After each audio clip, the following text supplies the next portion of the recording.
So I wanted to give you an update on the work truck. I actually put my lights in. You hear I got some dogs on it.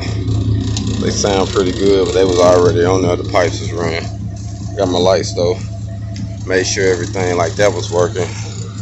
I got to put a brake booster on, so I probably put the whole setup, the booster, the cylinder, the full 9. So I'm just gonna take it out. It's working, but you can tell it's the original one, and it's losing some pressure. So I'm gonna fix that.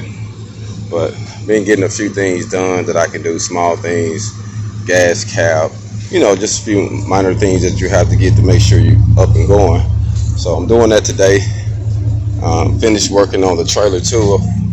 I actually got to add 1, 2, 3 more uprights on my gate, and I finished painting the inside. And as you see, it's raining now, so I got done right before it started raining.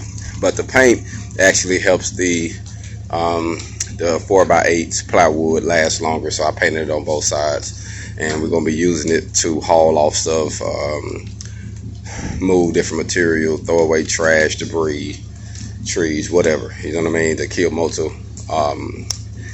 multiple birds with one stone is the goal. So just wanted to give you an update on what I was doing. Like I say, today's been one of them days, just trying to accomplish what I can and get my hog on. So it's working out. So got a few small things to do, but it's a solid truck. I'm gonna be getting everything together, giving you more updates.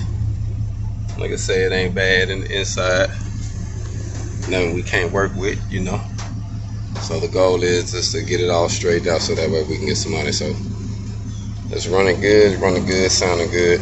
I actually just did a few things to the engine just then, cleaned it off so I can get ready to do that brake booster. So that's what I'm doing, man. Just wanted to give y'all an update of the new addition to the Hog On family. This is Mr. Fred. You always should name your work trucks, you name your vehicles, those, especially those that are going to help you make money. So I'm going to call this one Mr. Fred. I'm going to dedicate it to my grandfather. I'm going to name it after my grandfather because he taught me how to make my first bag using my hands. So this is going to be an honor to him. We're going to keep it moving, family. Hog on.